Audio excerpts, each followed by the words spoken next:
सामने आने का कष्ट। जयेश के श्रीकांत मोर्ते, जयेश प्रदेश संगठन मंत्री जी, जयेश कड़ोपा जी और सभी से अनुरोध करना चाहता हूँ एक पंक्ति में खड़े होने का कष्ट करें यहाँ पर। और मैं का सहयोग कर रहे हमारे जिला पंचायत अध्यक्ष सम्मानीय गौरव पटेल जी, गोयल जी। देश के आदिवासियों ने हर हुकूमत के सामने लड़ाई लड़ी है और बलिदान दिए हैं और हो रहा है। इसलिए मैं प्रकाश समाज में निवेदन करता हूँ कि सब संगठित रहें। आने वाले 14 सितंबर 1857 को गिरफ्तार कर लिए और मात्र 3 दिन के अंदर 17 सितंबर को जबलपुर उच्च न्यायालय के बाजू में जो स्थित वह कारागृह था वहीं पर अंग्रेजों की अदालत लगा और पूछा गया कि आप लोग हमारा विरोध क्यों कर रहे हैं। राजा शंकर शाह रघुनाथ शाह ने कहा कि ये धरती हमारी है, अंग्रेज यहां से आप चले जाओ, आपका यहां गुलामी स्वीकार नहीं करेंगे। अंग्रेजों ने कहा सुन लो, बाप बेटे हो, दोनों को मौत की सजा दे दी जाएगी, आप लोग अपनी गलती मान लो और अंग्रेजों से माफी मांग लो, नहीं तो बाप बेटे को एक साथ हम लोग तोप से उड़ा देंगे। ये हमारा आदेश है। अगर बाप बेटे को बचना है तो आप दोनों माफी मांग लो।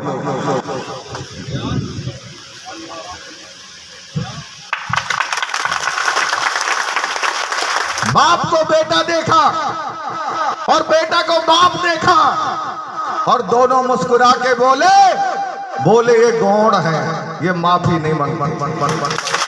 जो तुम्हें करना है करो, हम माफी नहीं मांगेंगे। अंग्रेजों का दिल दहल गया कि ये कैसे है, बाप के सामने बेटा है और बेटा के सामने बाप है, ना बाप झुक रहा है ना बेटा झुक रहा है। अंग्रेजों ने कहा ठीक है, हम तुम्हें मौत की सजा देते हैं और मौत ऐसा देंगे कि ये इतिहास में इससे बड़ा भयानक कोई मौत नहीं होगा। और ये कहते हुए उन्होंने सजा सुनाया कि कल के दिन तुम्हारा आखिरी दिन होगा और एक ही तोप से पिता और पुत्र को उड़ा दिया जाएगा। ये सजा सुना दिए। सजा सुनाने के बाद दोनों पिता पुत्र को वही बंदी गृह में रख दिए। 10x10 का वो कारागृह जहां बाप और बेटा सजा सुनने के बाद बैठ गए। दर्दनाक हृदय विदारक दृश्य था। बाप के सामने बेटा, बेटा के सामने बाप। मौत नजदीक आ रही थी। एक एक सेकंड घड़ी का गुजर रहा था और मौत नजदीक आ रहा था। काली रात आया 17 सितंबर का। उस रात में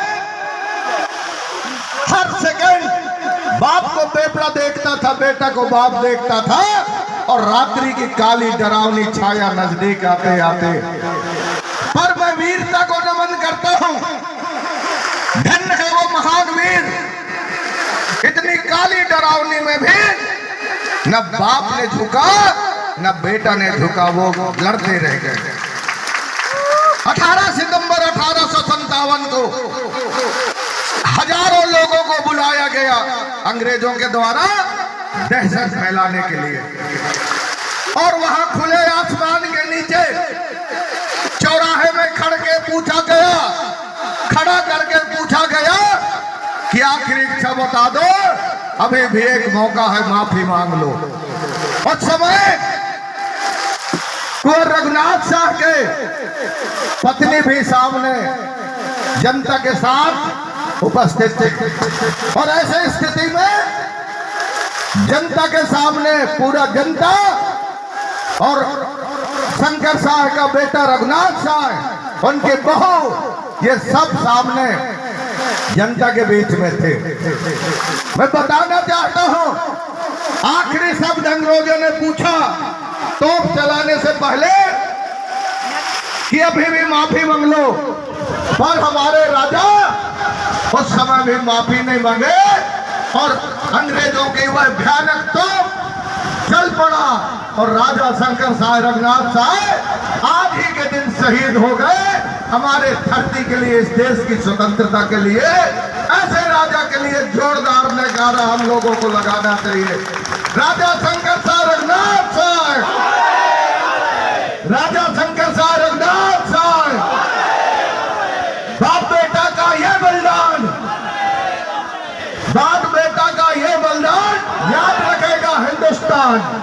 बाप बेटा का यह बलिदान याद रखेगा हिंदुस्तान। बाप बेटा का यह बलिदान याद रखेगा हिंदुस्तान। साथियों, वो जो तपस्या एक एक मिनट मौत से लड़े, वो बंदी गृह 162 साल बाद आप सब लोगों के आशीर्वाद से मुझे कैबिनेट मंत्री बनने का मौका मिला।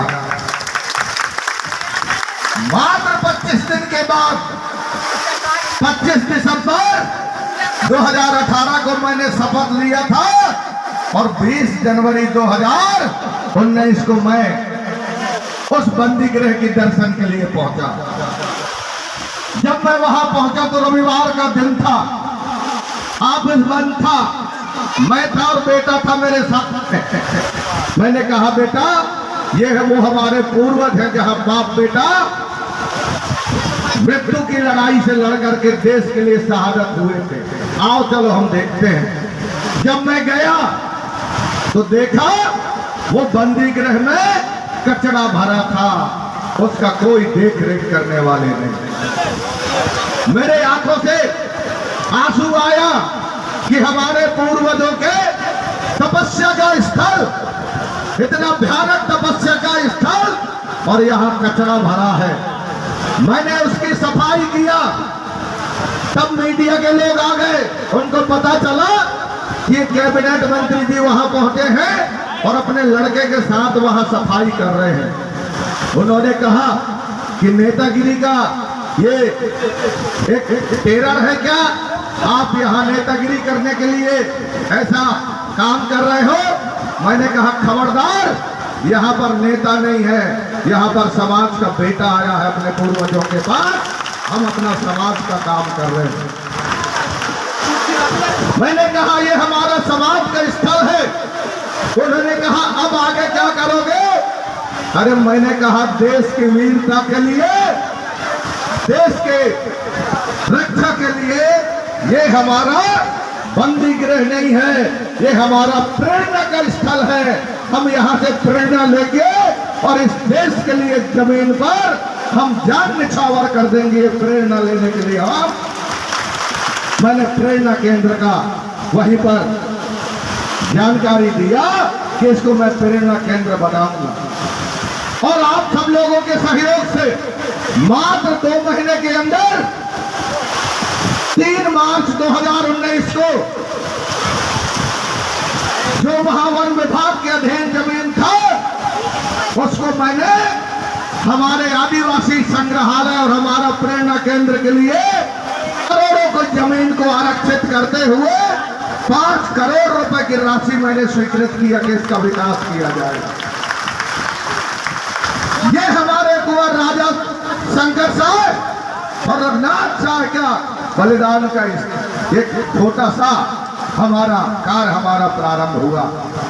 मैं आपको बता रहा हूं भाइयों, मुझे बताते हुए गर्व हो रहा है कि आज सिर्फ मध्य प्रदेश ही नहीं, भारत देश के कोने कोने में राजा शंकर साहब रघुनाथ साहब का बलिदान पहुंच चुका है।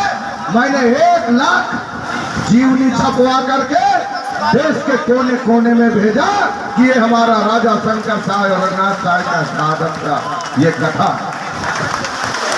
आज हमारे देश के गृह मंत्री पिछले साल, अब एक उपराष्ट्रपति जी, प्रदेश के मुख्यमंत्री जी, मैंने कहा था कि जो इस देश के राजा शंकर साहब रघुनाथ साहब का बलिदान का सम्मान करेगा उस देश में हम उनको सम्मान देंगे, नहीं तो सम्मान नहीं देंगे।